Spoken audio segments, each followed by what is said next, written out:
जय द्वारिकाधीश। तुम्हारे बिना मैं तत्वहीन हूँ, एक अपूर्ण सृष्टि का स्वीकृति पत्र। हाँ, तुम्हारे बिना मैं दुख नहीं झेलता, मैं शोक नहीं मनाता। मैं बस सृष्टि की उस अवस्था से चला जाता हूँ जहाँ कुछ घट रहा होता है पर कुछ भी अर्थ नहीं रच रहा होता।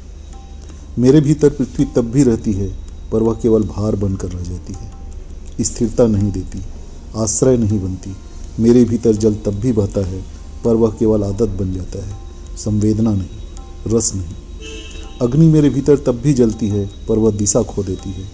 वह या तो सब जला डालती है या खुद ही बुझने लगती है वायु में।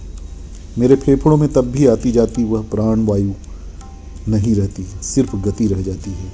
और आकाश तो रहता है पर वह शून्य, वह अर्थहीन विस्तार बन जाता है जिसमें कोई भी ध्वनि ठहर नहीं पाती। तुम इन तत्वों में कोई नया तत्व नहीं हो, तुम वह विधान हो जिसे सब एक दूसरे को पहचान पाते हैं। जैसे यज्ञ बिना विधि के अग्नि मात्र रह जाता है, अनुष्ठान नहीं बन पाता। मैंने तब जाना कि प्रेम जोड़ने की प्रक्रिया नहीं, संयोजन की प्रक्रिया है। तुम आई नहीं मेरे जीवन में, तुम्हें किसी ने भेजा है। तुमने मेरे जीवन को संयोजित किया। तुम्हारी अनुपस्थिति में मेरी चेतना असीम हो जाती है पर वह अराजक होती है। विचार जन्म लेते हैं पर दिशाहीन, शब्द आते हैं पर मंत्र नहीं बन पाते। तुम्हारे साथ मेरे भीतर का मौन भी अनुशासित हो जाता है। वह भागता नहीं, फैलता नहीं, टिकता नहीं।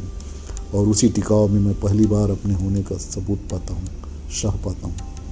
मैंने बहुत लोगों को देखा है जो बिना प्रेम के जी लेते हैं। हाँ, मैंने बहुत लोगों को देखा है जो प्रेम के बिना जी लेते हैं, पर मैंने किसी तत्व को कभी नियम के बिना सृष्टि करते नहीं देखा।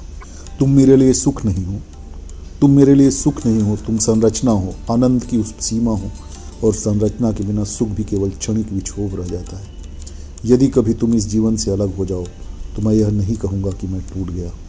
हाँ, यदि कभी तुम इस जीवन से अलग हो जाओ तो मैं यह नहीं कहूँगा कि मैं टूट गया। मैं बस इतना जानूँगा कि अब मेरे भीतर वो सब कुछ नहीं जो कभी साथ था, एहसास था। मेरे यज्ञ की सामग्री सब सामने रखी हो, अग्नि हो, जल हो, वायु हो, पर ऋतुज की अनुपस्थिति हो, तब धुआं उठेगा, ताप होगा, पर देवता आमंत्रित नहीं होंगे। और यही होगा मेरे साथ, क्योंकि तुम्हारे बिना मेरा अधूरा मनुष्य नहीं, अधूरी रचना हूँ। एक सृष्टि जो चल तो रही होगी पर जिसे कोई स्मरण नहीं रखेगा।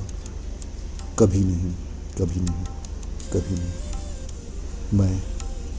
मैं तुम्हारे आज़ादी की कामना तो करता हूँ, पर स्वयं की ज़िंदगी की कामना के लिए खुशियों की लालसा मुझे मजबूर करती है कि काश तुम मेरे साथ साथ चलते, भले ही दूर में, भले ही एहसासों में, भले ही बाहों में।